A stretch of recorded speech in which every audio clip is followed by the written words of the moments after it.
Hey guys, welcome back to my channel Kissa Kahani with SRT। मैं हूँ स्वाति, आपको किस्से सुनाती हूँ, कहानियाँ सुनाती हूँ। फिलहाल किताब पढ़ रही हूँ मिस्टर इरिटेटिंग, जिसे लिखा है नीलेश शर्मा ने, और इसका मैं पढ़ने वाली हूँ आगे की कहानी। फिलहाल कहानी में फोन आता है काव्या का अनंत के पास। आगे क्या हुआ, क्यों आया था फोन, ये जानिए मेरे साथ। तो चलिए देर न करते हुए कहानी को आगे बढ़ाते हैं। मैंने फोन उठाया। कहाँ हो तुम, जिंदा भी हो? मैंने फोन उठाते ही अपनी नाराजगी जाहिर की। मेरी आवाज जरूरत से ज्यादा तेज थी। दूसरी तरफ से कोई आवाज नहीं आई। तुम ठीक तो हो ना? इस बार मैंने धीरे से कहा। हाँ, दूसरी तरफ से आवाज आई। हाँ, ये काव्या की ही आवाज थी। उसकी आवाज सुनकर मेरे चेहरे पर खुशी आ गई। कल 11 बजे स्टूडेंट मॉल पर मिलना, जरूरी बात करनी है, उसने कहा। अच्छा, क्यों आऊं? बड़ी जल्दी याद आ गई तुम्हें मेरी? फोन कर चुका था। इतना भाव? अब भी 1 मिनट ठीक से बात नहीं कर सकती थी क्या? एक तो इतने दिनों बाद कॉल किया और ऊपर से इतना भाव। पर मैं खुश था कि कम से कम उसने कॉल तो किया, और उससे भी बड़ी बात कि वो कल इतने दिनों बाद मुझसे मिलने आ रही है। मुझे उससे बहुत सारी बातें करनी थी, हमारे बारे में, आशी के बारे में, जोगिंदर के बारे में। मैं उसे एक गिफ्ट देना चाहता था, क्योंकि कॉलेज में उसका ये लास्ट सेमेस्टर था। मैंने उसके लिए बहुत दिन के बाद शायरी लिखी थी, क्योंकि उसे मेरी शायरी बहुत पसंद थी। मैं उससे दोबारा बात करने के लिए कॉल बैक किया, लेकिन उसका फोन बंद था। मैं इस लंबी रात के ढलने का इंतजार करने लगा। कल मैं उससे मिलने वाला था। पहले तो मैं बात ही नहीं करूंगा, ये भी कोई बात हुई इतने दिनों बाद मिलने की। आशी के 5 मिस्ड कॉल पड़े थे। मेरा फोन बिजी था। अब मुझे उसे समझाने के लिए एक नई कहानी बनानी थी। मैंने घड़ी देखा। 11 बजने में अब भी आधे घंटे का वक्त बाकी था। एक मिनट बिताना भारी लग रहा था।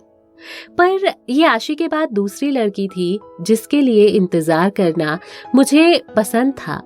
मैं काव्या से मिलने के लिए उतावला हो रहा था।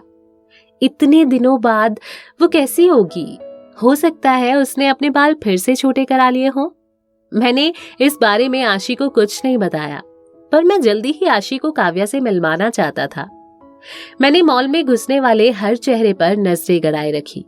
मैं काव्या के लिए लिखी शायरी को पढ़ने लगा।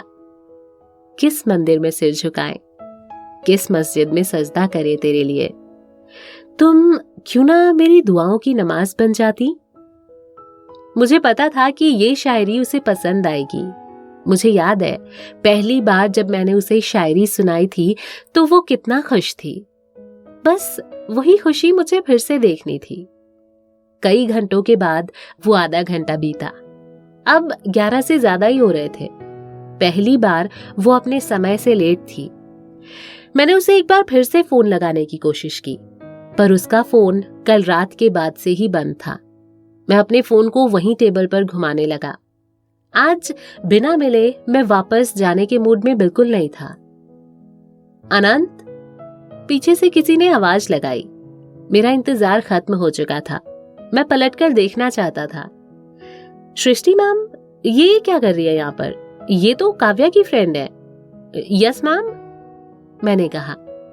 वो मेरे सामने आई। सॉरी, काव्या नहीं आ पाई, पर उसने तुम्हारे लिए ये लेटर दिया है।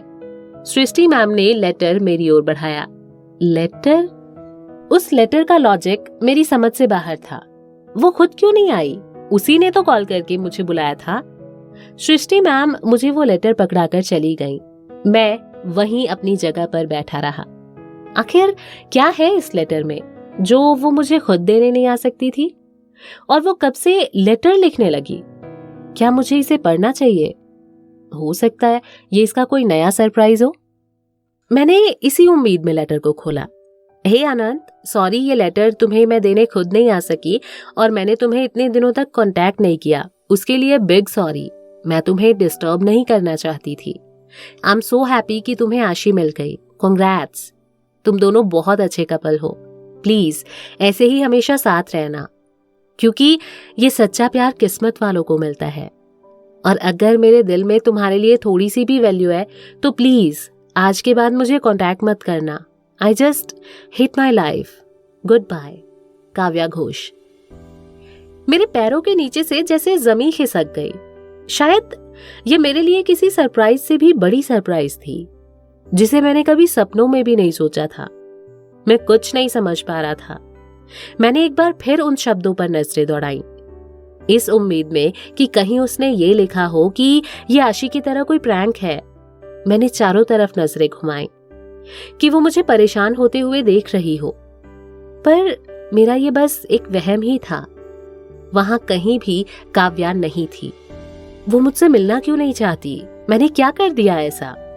उसे अपनी जिंदगी से इतनी नफरत क्यों है? मुझे इन सब का कोई मतलब समझ नहीं आ रहा था।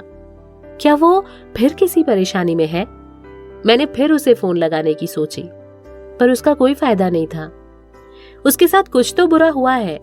पहले उन लड़कों ने बदसलूकी की उससे, उसने अपने सारे दोस्त खो दिए, उसके पेरेंट भी उसे पसंद नहीं करते, और फिर उसका एक्सीडेंट। भगवान उसके साथ ऐसा क्यों कर रहे हैं? क्या मैं उससे कभी नहीं मिल पाऊंगा? क्या ये शायरी अब ऐसे ही रह जाएगी? उसने तो अभी तक मेरे सवालों का जवाब भी नहीं दिया था। जब तक आशी नहीं थी तो उसने हर मोड़ पर मेरा साथ दिया, और अब जब आशी मेरे साथ है तो वो मुझसे दूर जाना चाहती है। मैं दोनों को ही नहीं खोना चाहता था, मुझे दोनों की जरूरत थी, और इस वक्त काव्या को मेरी जरूरत है।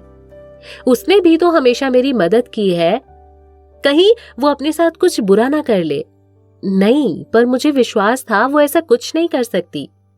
वो अपनी जिंदगी से प्यार करने वाली लड़की है, वो एक लीडर भी है, और लीडर कभी हार नहीं मानता। मेरे फोन पर आशी का कॉल आ रहा था, पर अभी मुझे काव्या की जरूरत थी। मैंने ठान लिया कि कुछ भी हो जाए मैं काव्या को खोज निकालूंगा। इंसान की असली अहमियत उसके दूर जाने के बाद ही समझ आती है। तो क्या अनंत और काव्या का सफर यहीं तक था, या आगे भी काव्या उससे मिलेगी? ये जानने के लिए बने रहिएगा मेरे साथ। कहानी को मिस मत कीजिएगा, और ऐसी ही इंटरेस्टिंग कहानियां सुनते रहने के लिए मेरे channel Kissa Kahani with SRT को सब्सक्राइब करना मत भूलिएगा। प्यार ऐसे ही बरसाते रहिए। Thank you so much. ज्यादा से ज्यादा शेयर कीजिए और लाइक कीजिए। धन्यवाद।